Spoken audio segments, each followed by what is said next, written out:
there are handouts for each of these talks, friends. So Betsy is going around with these handouts, and Valerie.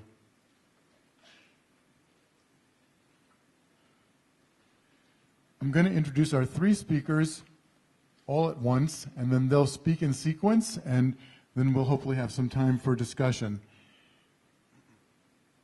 Continuing in the vein of the whole conference and concluding, hopefully in that same vein of the kind of combination of theory and practice, so that we hope to provide you with pastoral strategies based in theory.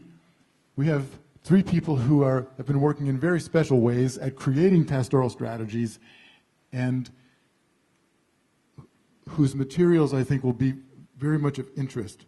So first, Christopher Baglow from New Orleans, Louisiana. He's professor of dogmatic theology and director of the MA program in theological studies at Notre Dame Seminary in New Orleans.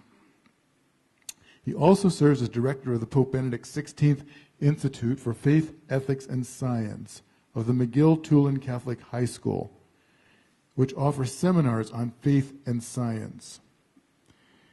And friends, the book that Chris is making available to us is used in that program, and I think comes out of the experience of teaching in that program and similar ones. His publications include Modus et Forma, a new approach to the exegesis of St. Thomas Aquinas, Faith, Science, and Reason, Theology on the Cutting Edge, and other articles on the thought of Thomas Aquinas. Ken Garcia, our own Ken Garcia, works here at the University of Notre Dame as the Associate Director of the Institute for Scholarship in Liberal Arts at the University of Notre Dame. He received his PhD in theology from Notre Dame in 2008 and is the author of the award-winning book Academic Freedom and the Telos of the Catholic University. Also, he has published articles in Theological Studies and Horizons. Ken is the lead organizer, you might say, in a new effort that we from the Institute for Church Life are putting forth for helping a summer workshop for helping teachers in science and religion know each other's field and create courses that better interact with each other. And finally, you've already met Dr. Philip Sakamoto, who is an astrophysicist and science educator, but it was his voice, of course, that was narrating the cosmological part of the digital visualization, I want to say planetarium, show. Phil was formerly employed at NASA headquarters in Washington, D.C. as the acting director and program manager of NASA's Space Science Education and Public Outreach program. You can see then that throughout his career, he's been deeply concerned about the public understanding of science, relationships between faith and science, and environmental protection. So you see we have three people ideally situated to help us work just at this intersection in education. So please join me in welcoming our three panelists, and we'll begin with Chris Baglow.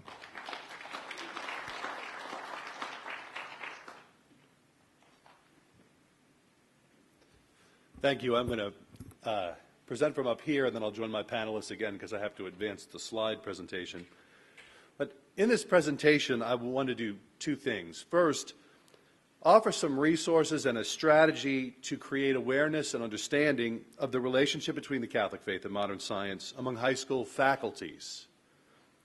And based on this, some ideas for curricular implementation of faith science instruction in Catholic high schools based on two documents, the USCCB Doctrinal Elements of a Curriculum Framework for High School and the National Research Council's Next Generation Science Standards. My work in this regard is inspired by a description of Catholic schools which was offered by the Sacred Congregation for Catholic Education that I think really resonates with what we've been doing here. We're told by the congregation that a Catholic school should be, and I quote, a synthesis between faith, culture, and life, reached by integrating all the different aspects of human knowledge through the subjects taught in the light of the gospel. In fact, that description of a Catholic school is offered in a section devoted to the formation of educators who are charged with creating that synthesis. So it's appropriate for us to begin with the education of educators and only then proceed to students. My reflection on the formation of educators is based on a unique opportunity that I've had to work with almost 100 science and religion teachers over the past 3 years. In July of 2011, McGill-Tulane Catholic High School of Mobile, Alabama became, as far as we can tell, the first Catholic high school to receive a program grant from the John Templeton Foundation. The grant was to fund 2 years of the Steno Learning Program in Faith and Science, a seminar for Catholic secondary educators, which began in June of 2011 as a program for 15 science teachers and theology teachers from McGill-Tulane, and then also 17 more participants from 9 Catholic high schools of the Archdiocese of New Orleans. The Steno in our title refers to Blessed Nicholas Steno, whom Stephen Barr mentioned yesterday, the 17th century Danish scientist who, after a brilliant scientific career in which he became, among other things, the founder of fossil study and one of the founders of modern geology, went on to convert to Catholicism and then become a very holy priest and bishop. The Templeton grant allowed for McGill-Tulane to continue the Steno Learning Program and to open it to science and religion teachers from across the United States. Over the next 2 years, that would be the summer of 2012 and this past summer of 2013, 64 science and religion teachers from 32 U.S. Catholic high schools would engage in a lengthy reading program including 7 books, several articles, and 10 magisterial documents.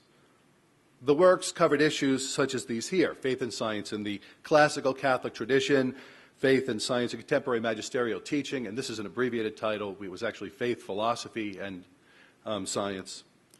The Galileo affair, physics in the Catholic faith, and biological evolution in the Catholic faith. The teachers, after doing the reading, then came to St. Joseph Seminary College in Covington, Louisiana, and spent 1 week of their summer break in dialogue with experienced moderators. Stephen Barr, a philosophy professor from St. Joseph Seminary College, Corey Hayes, and evolutionary psychologist Matt Rossano, all faithful Catholics. And this was followed by a full academic year of implementation in which these teachers led full faculty in-services, interdepartmental dialogues, and curricular implementation at their respective schools, with the goal of educating their faculties and students in a deeper understanding of the harmony that exists between the Catholic faith and scientific discovery. The grant agreement called for careful tracking of the results of these endeavors, which I am unable to do because I'm a theologian, which was masterfully undertaken by Dr. Rebecca Maloney of the Office of Catholic Schools of the Archdiocese of New Orleans, who is here today. Participants completed pre- and post-surveys measuring their agreement with correct assertions about the faith-science relationship. Most of them were simply quotations lifted directly from John Paul II, also Thomas Aquinas. From John Paul II, for instance, they were asked whether or not they thought this was representative of the Catholic faith. There are no difficulties for the Catholic faith in explaining the origin of man in regard to the body by means of the theory of evolution. Also from St. Thomas Aquinas, chance exists in the universe because it is God's intention that the potential of the material cosmos be fully realized. Only 33% of the answers given identified these statements correctly in the pre-survey. After the reading and the seminar, 68% did, and Becky assures me this would be higher if she had written them instead of me. More significantly, only 41% of the educators regarded themselves as having the competence with their current level of knowledge to plan, implement, and evaluate lessons in faith and science topics before the reading plan and seminar. Afterwards, that number rose to 91%. These teachers then presented to their own faculties, and after their presentations, they administered a similar, although much shorter and more basic survey to their faculties. The wider faculties evaluated some true assertions, such as the Big Bang Theory, not the TV show, poses no difficulty to the doctrine of the Catholic faith, and some false assertions, such as science conflicts with a genuine Catholic interpretation of the creation account in Genesis. The reports by the seminar participants who gave the presentations were that their faculties were very open and enthusiastic, and that was well supported by the survey data we received back, because 78% of the responses given after the presentations reflected a correct evaluation of these assertions. Now, if that's representative, and I'm no Christian Smith, these numbers demonstrate that Catholic high school faculties are quite receptive to learning and even embracing the Church's understanding of the faith-science relationship. But it also demonstrates that they're mostly unaware of it. Given that the SLP, or for that matter, the similar excellent seminar which will begin this summer here at Notre Dame, could never be replicated for every Catholic high school teacher, or every Catholic high school for that matter, how can this expanding dialogue model, where we went from reading the works to dialoguing together to dialoguing with faculty and then bringing it to students, be replicated everywhere and within tight budgets and tight schedules? I recommend the following approach, which includes something for the entire faculty and then an extended dialogue between the science and religion departments. There's no better way, in my opinion, to introduce entire faculties, or any large group for that matter, to faith-science dialogue than to re-educate them regarding the Galileo affair, beginning with Copernicus and ending with John Paul II's response, given on October 31st of 1992, to the report of the Commission of Cardinals that reinvestigated it. Simply setting the record straight about this event is worth every effort. Unaddressed, it casts a pall of doubt and suspicion over any other efforts. I'll never forget the Vietnamese sister who at one Galileo presentation came up to the podium afterwards in astonishment and said, "I was taught in the convent that Galileo had been burned at the stake by the Church." Plus, the Galileo affair is historical drama par excellence. No one drifts off or gets bored during a good Galileo presentation. At the Steno learning program every year, we had one science teacher actually read out loud the condemnation so all could consider it and offer their reactions, usually of anger or sadness or confusion.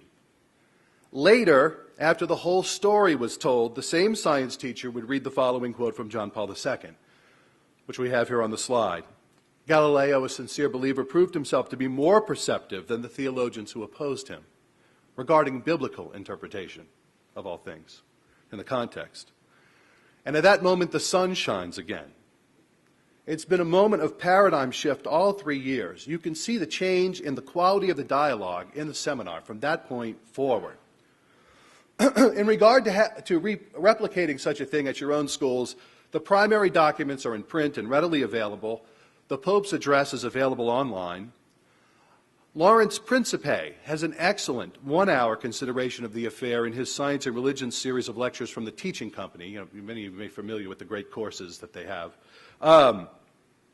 In the event that a school would like an outside presenter, in our seminar, Corey Hayes, the philosophy professor from St. Joseph Seminary College, has done a tremendous job not only with us but also at several high school in-services, and most recently just last month.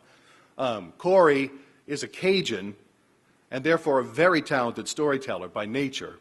But unlike his hunting and fishing stories, the tale he tells about Galileo is actually documented. Like it's not, Okay. Now, obviously, there are many questions and issues that can't be covered with an entire faculty. The next step is to create an extended dialogue between the science and religion departments. I recommend 8 90-minute meetings over 2 academic years. The first year is for learning and discussing ideas, overcoming prejudices, and creating a foundation for interdisciplinary cooperation and curriculum by reading some excellent and very accessible resources. In this first year, science and religion teachers are not merely learning the right answers to student questions. Instead, their dialogue will focus will involve focused reflection on certain cross-cutting concepts identified by the next generation science standards in light of the selected readings. These are concepts that cut across all of the science courses: physical sciences, life sciences, etc. The objective is not only to discuss the works read, but to do so for the sake of appropriately expanding these concepts so that they engage the questions of God, human dignity and uniqueness, etc., and can be employed to combat a purely mechanistic and reductionistic view of reality.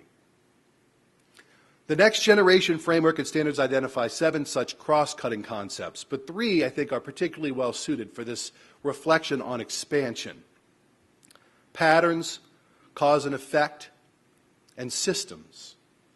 Right? Patterns, cause and effect, and systems. On your sheet, or on your handout, that is, I actually give you some detail about that.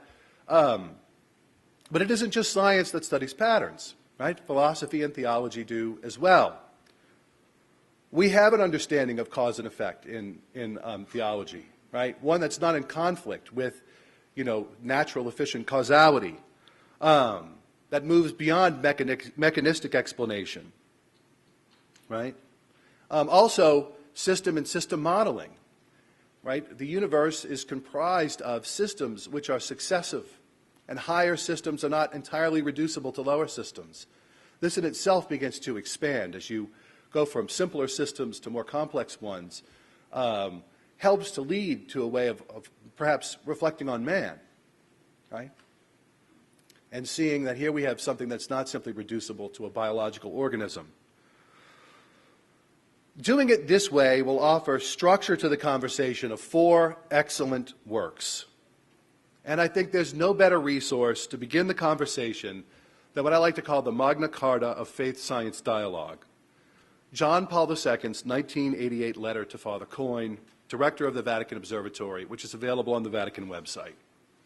In this letter, the Pope identifies faith and science dialogue as part of the Church's continuation of Christ's mission of reconciliation. He lays out ideas for the path this dialogue should take, the principles that should animate it. He upholds the legitimate autonomy of the sciences. He identifies the lack of dialogue with science as a pressing need for theology, which he calls, theology that is, sterile without reflection on science. He even says quite famously that science can purify religion from error and superstition, and religion can purify science from idolatry and false absolutes. With a gentle and compelling eagerness, the Pope shows the promise that faith-science dialogue offers to both theology and science, but above all, to healing the human spirit, the rift in the human heart. I'm going to quote him now. He says in one place, "Unity involves the drive of the human mind towards understanding and the desire of the human spirit for love. We move toward unity as we move toward meaning in our lives. Only a dynamic relationship between theology and science can ensure that theology does not profess a pseudoscience and science does not become an unconscious theology. Our knowledge of each other can lead us to be more authentically ourselves. No one can read the history of the past century and not realize that crisis is upon us both. The uses of science have on more than one occasion proved massively destructive, and the reflections on religion have too often been sterile. We need each other to be what we must be, what we are called to be." The second resource follows suit with a consideration of the second meeting, I should say, with a consideration of the International Theological Commission's Communion and Stewardship document. Human Persons Created in the Image of God is the subtitle. And particularly the chapter entitled, Chapter 3, In the Image of God, Stewards of Visible Creation. The section begins with the declaration, or the chapter that is, or shortly into it, that the scientific endeavor is part of God's plan for humanity, and declares, and I quote, that Christians have the responsibility to locate the modern scientific understanding of the universe within the context of the theology of creation. It then summarizes the modern scientific understanding from the Big Bang to social and cultural evolution of human beings. The rest of the document takes up key issues such as the Church's openness to evolution, which it calls virtually certain, the difference and relation between creation understood theologically and Big Bang cosmology, the difference and relation between divine causality and creaturely causality, it explains why words like random and chance in biology are not actually a threat to belief in God, why we must avoid a God of the gaps creationism approach, a short primer on Catholic environmental ethics, and another one on bioethics. So you get a lot done in about 13 pages in that document. The third and fourth meeting are dedicated to discussions of two excellent books which take on questions like these in more detail. First, one you're familiar with, Modern Science and Ancient Faith by Stephen Barr. And then the second one I would recommend is God and Evolution, Science Meets Faith by Gerard Verschuren, who is a geneticist and philosopher of science. Now, why those two books? They're very, very well suited for this dialogue within a high school because the authors are scientists, which helps avoid an insult often unintentionally dealt to science faculty when they are subjected to theologians rambling on outside of their expertise. Second, both are remarkably well informed about the Catholic philosophical and theological tradition and take great pains to explain their subjects in a way that both theologians and scientists can understand.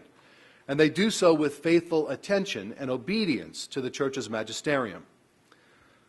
In the case of Steve's book, our SLP participants have overwhelmingly identified it as the most informative and helpful book that we read in the program. So, going back, the process has three goals. First, for faculty to become well-equipped. Two, to forge an expansion of these cross-cutting concepts. And three, to develop a rapport and an open dialogue. But this must be done in a way in which each discipline is respected, right? So going back to John Paul II's letter to Coyne, let's remind ourselves of the golden rule of faith-science dialogue. The unity that we seek is not identity. The Church does not propose that science should become religion or religion science. Each of these members should become not less itself, but more itself in a dynamic interchange. For a unity in which one of the elements is reduced to the other is destructive, false in its promises of harmony, and ruinous of the integrity of its components. We are asked to become one. We are not asked to become one another. The process, if well moderated, will not only produce greater awareness, but also some priorities and excitement for considering curricular implementation. That's what the second year would be for. 4 discussions dedicated to the curriculum, with 1 meeting each dedicated to each of the grade levels, 9 through 12, and the opportunities that each level provides for faith-science dialogue and instruction in both religion and science classes. This must be a collaborative, faculty-led, interdepartmental effort to identify places where Catholic philosophical and theological ideas can be considered in their relationship to the core ideas studied in science classes. I use the USCCB doctrinal framework that's universal for Catholic high schools. I use the Next Gen Science Standards. That's not. Some other appropriate framework could be used instead, right? The first task then, step 1 here, is to see where Next Gen Science Standards and USCCB topics, the topics from the framework, form nexuses. So in our hypothetical scenario, the faculty noticed that the sophomore year includes an earth science core idea about the Big Bang in the science curriculum and the doctrine of creation in the religion curriculum. Here we have a nexus, right? And I have it laid out there on your sheet. Once the nexus is identified, teachers can begin to produce faith science standards for 10th grade students. We can call this a crosswalk. And I have some examples of what teachers might come up with for that. You know, communicating the difference between a scientific cosmogony and a symbolic cosmogony, identifying Genesis 1 as a symbolic cosmogony, right, and so on. Some of them would be more appropriate for religion class, others for science class. But the point is that this is going on within the same semester, right, within the same semester. And finally, lesson planning, Now you have an interdisciplinary collaboration in which students are enabled to see the harmony between faith and science. Other opportunities will also come to light as well. You're going to have situations where faculty will see important things that should be covered, but there isn't a simultaneity in what's in the instruction. If so, I offer some ideas on your sheet for that, for what to do in that situation. Let me end by simply with these words. Beautiful is what we see. More beautiful is what we understand. Most beautiful is what we cannot understand. These words of Blessed Nicholas Steno, the namesake of the Steno program, I give you a picture of him and an actual diagram he created comparing a fossilized shark tooth to a tooth found, that was found in a quarry, to the tooth of a shark he had dissected, right? The awe that these words of his embody can be considered the goal of the endeavor I'm describing here. A vision of Catholic education which embraces reality in its integral unity, offering students a compelling vision in which faith and science are mutually enriching paths of knowledge which, when followed humbly, lead to God. Thank you.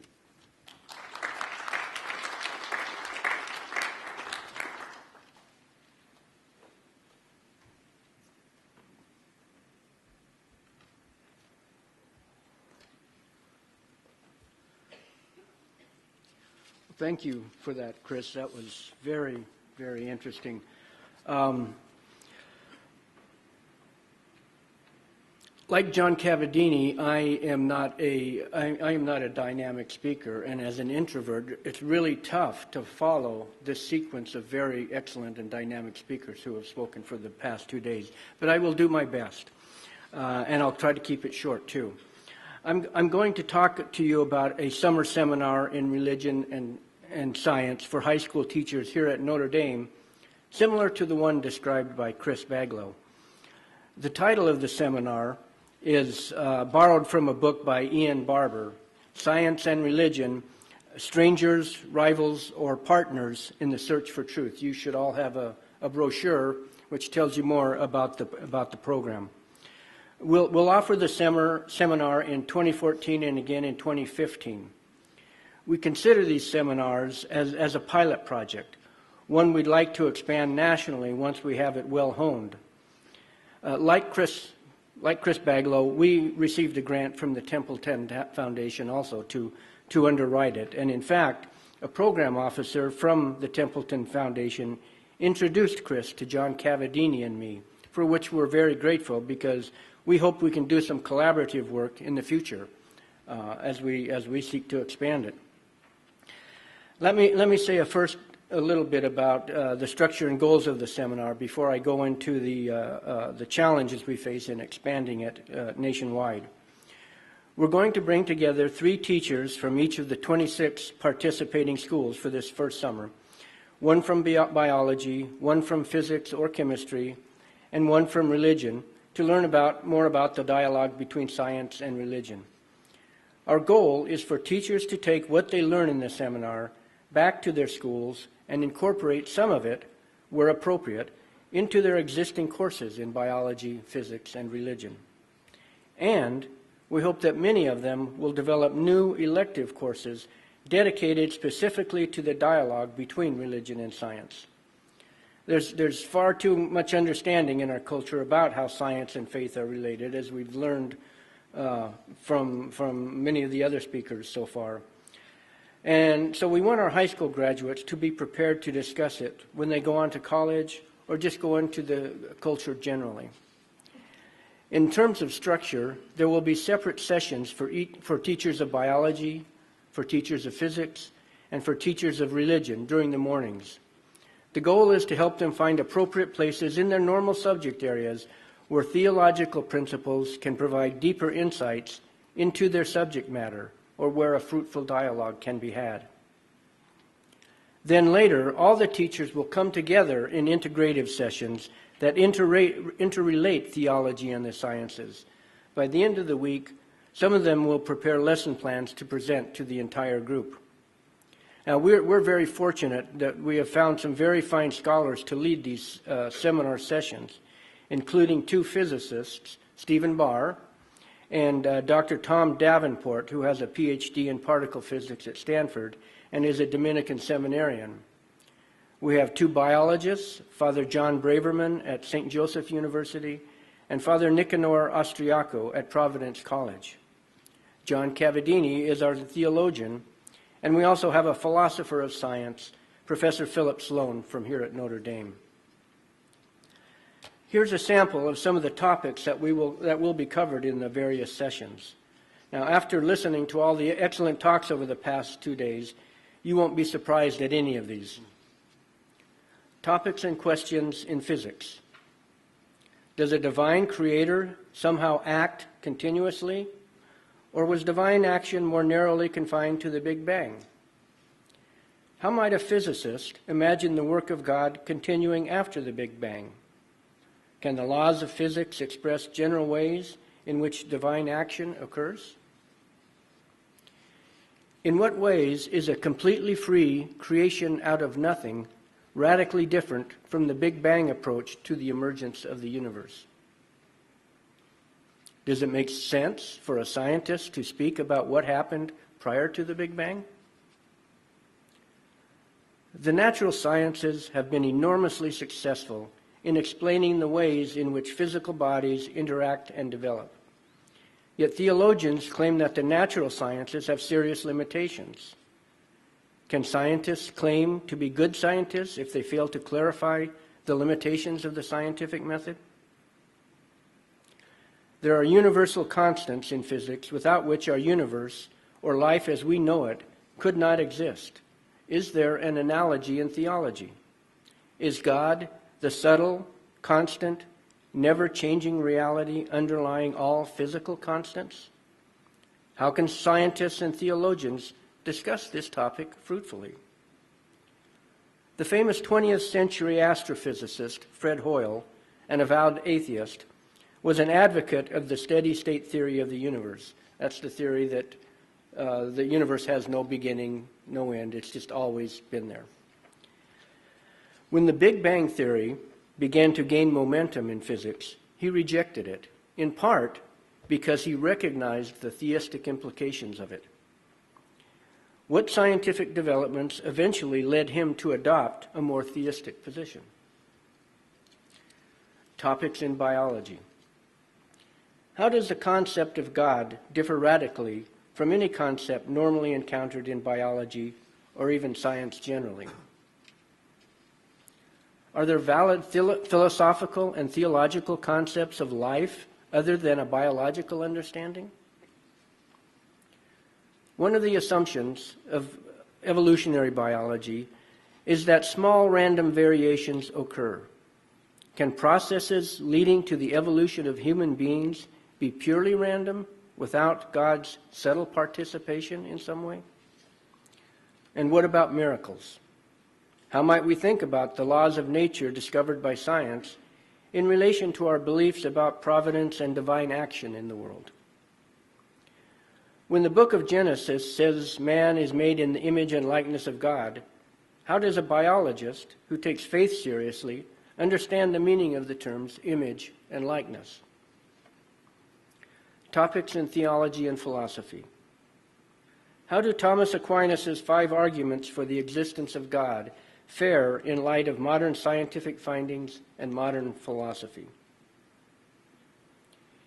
In light of scientific findings about the age of the universe and life on Earth, how does one properly understand the creation accounts in Genesis 1-3, and even some additional creation accounts in the Book of Wisdom? The new atheism. Is there much new about it? Do the new atheists make some valid points? Where is their understanding of theology and philosophy seriously awry? I suspect John Cavadini will be able to shed some light on that. Some people consider God to be the first cause of creation. Some consider God a formal and final cause working within nature to direct its unfolding. Are these reasonable ways to think about God's activity in creation? Aside from the Galileo controversy, has the Catholic Church been basically supportive of scientific inquiry and discovery? Is there historical evidence that religion has been more supportive and encouraging of science than vice versa? I suppose Stephen Barr may have something to say about that.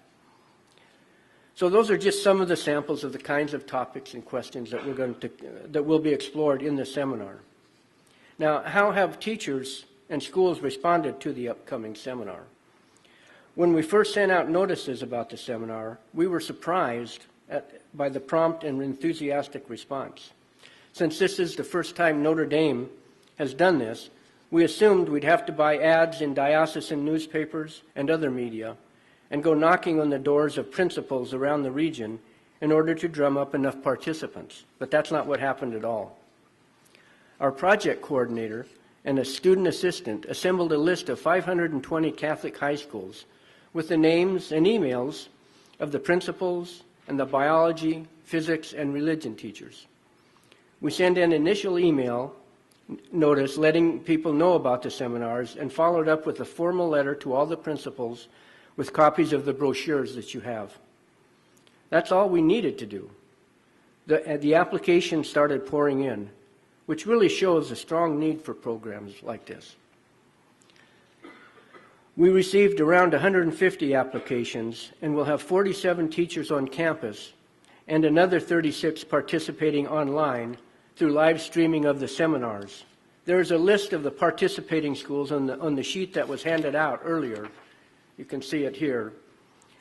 The list shows the geographic range of the schools, from Southern California to Connecticut, from Louisiana and Texas to Michigan, and from South Carolina to Colorado.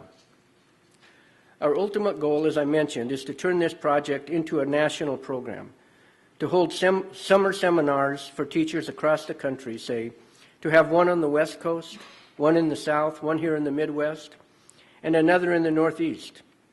And we want to widen the scope from theology and the sciences to cover also theology and the social sciences, and theology and literature and the arts.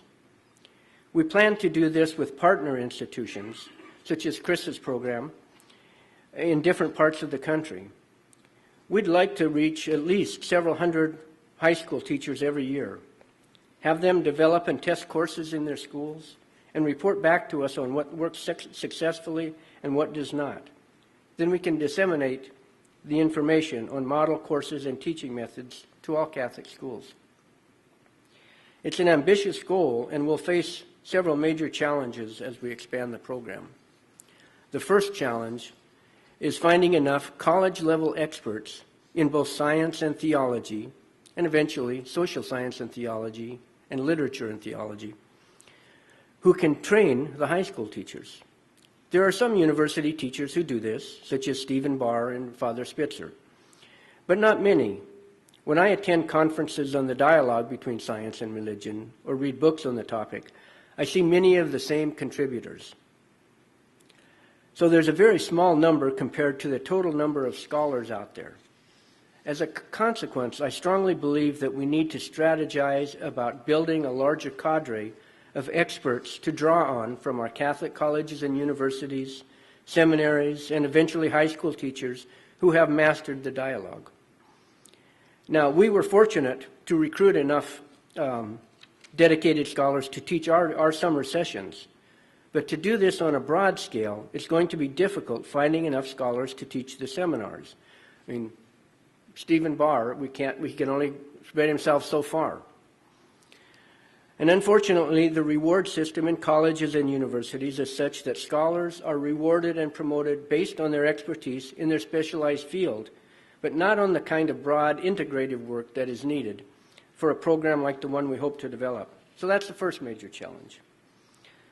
Second, the separation of science and religion is so deeply ingrained in our culture and educational system that it may be difficult to persuade many teachers, and I suspect some principals, to give it a try. We all know about institutional and individual inertia. Father Spitzer talked about that yesterday. And in fairness, teachers have enough on their plates already. So why undertake something that seems inherently difficult and possibly controversial? There will be worries about theologians and church authorities interfering with the autonomy of the sciences. There will be parents who worry that the courses could undermine their children's faith. But we have no doubt that we can deal with these issues by carefully delineating the methodological distinctions between science and theology, and showing how a fruitful dialogue can be had, and showing the Church's actual position on the relation between science and faith. Finally, we have the challenge of funding. To do this right will cost a lot.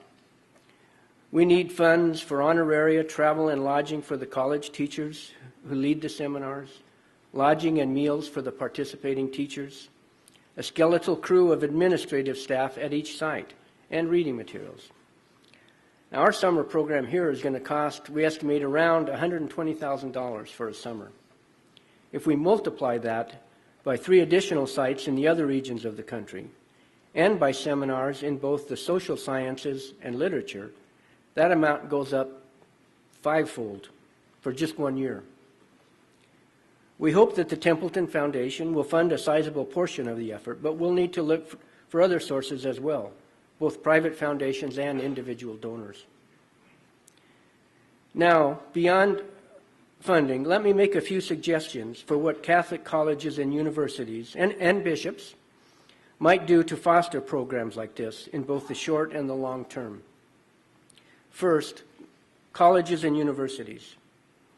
In my recent book, Academic Freedom and the Telos of the Catholic Universe, which you should, of course, buy if it's still out there on the tables out there, I've offered some suggestions for initiatives that colleges and universities could undertake. I'll just briefly summarize some of them here. The first is to offer sabbaticals in various academic disciplines to faculty so that they can learn how their disciplines can be informed by theological insight, and also how theology can be informed by the various disciplines. Now, colleges routinely award sabbaticals anyway, although normally to conduct research into one specialization.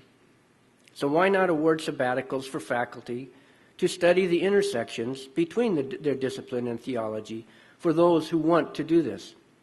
No one can be compelled to do so, of course, but there will be some who truly want to do it as a matter of vocation. And I know many scholars here at Notre Dame in various disciplines who would love to be able to do it, but they just don't know where to start. They don't know how. But unfortunately, reward structures at colleges and universities usually do not foster that kind of study. The second suggestion, conduct summer seminars or academic year seminars for college faculty on the dialogue between theology and literature, theology and the sciences, and the social sciences. These seminars would supplement the sabbaticals and would serve to form a cadre of faculty who would not only pass on their knowledge to college students, but could serve as presenters in seminars for high school teachers around the country. Third, we will need to build intellectual and spiritual communities outside the academic disciplines, communities of Christian scholars who share the vision of educating students into the interrelatedness of all knowledge within a theological context. Such communities will be vital because without them, scholars could feel isolated within their home departments. And fourth, this will all require a strong theological vision, fortitude, and strong administrative support on the part of senior administrators. I emphasize fortitude because there will be opposition from some quarters. This will be easier in some colleges than others, probably easier for colleges, liberal arts colleges, and say in research universities.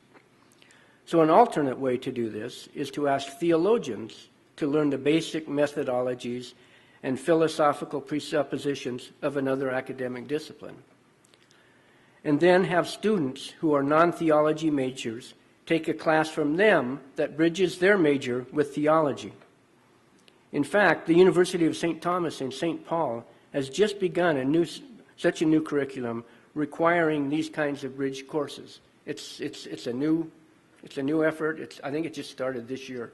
Sounds really interesting to me, and I'll be anxious to see how it develops. But all Catholic colleges could do something the same or something similar. and I believe do so without that much extra expense. It would require some shifting of expenses within, but I think not that much. It's just going to take the will and the vision. Now, what might bishops do? You already have your hands and time filled. So I have two suggestions for what they're worth. First, meet personally with college presidents and academic vice presidents to encourage them to get on board with programs like this. Now, I recognize that many of you already meet with them regularly anyway, but I wonder if proposing specific programs for them to act on might do some good. It would probably also help to do this in conjunction with distinguished and influential scholars at the universities who are themselves supportive of it and see it as their vocation as devout Catholics. Just a thought. Second, there are a number of private foundations that might support a program like this. Not many, but some. I would love to see a group of bishops and educators pay visits as a group to some of these foundations and to individual donors as well, to persuade them of the importance of these programs. And I'm not thinking of Notre Dame as being the recipient of these funds, but all the partner institutions who will be involved, working together. As an example, let's say Professor Cavadini and Professor Barr, Father Spitzer, Chris Baglow, a school principal and a school teacher from a model high school, and 2 or 3 bishops visited donors and urged them to support such a program at both the secondary and the collegiate level. After all, there are some 1,200 Catholic high schools in America with around 590,000 students, and 245 Catholic colleges and universities with 940,000 students. The potential audience is large. The harvest is ripe, but there are too few workers. But if we do this together with a well-thought-out plan, I believe we can succeed. Thank you.